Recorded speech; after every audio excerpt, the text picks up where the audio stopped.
اس نے وہاں سے نکلنے کی کوشش کی مگر وہ وہاں سے نہیں نکل پایا۔ تبھی ایک اور بندر اس کے قریب آیا اور اس سے کہا، تم یہاں پر کیسے پہنچے؟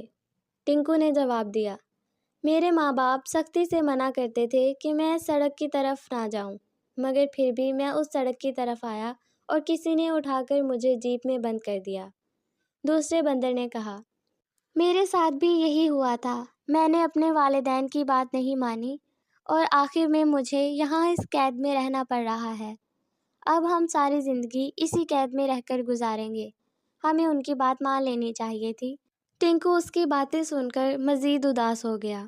اسے اپنے والدین کی نصیحتیں اور اپنے پیارے دوست یاد آ رہے تھے، مگر اب کچھ بھی نہیں ہو سکتا تھا۔ کچھ دنوں تک وہ بھی باقی بندروں سے مانوس ہو گیا اور اسی قید کو اپنا گھر سمجھ کر وہاں رہنے لگا۔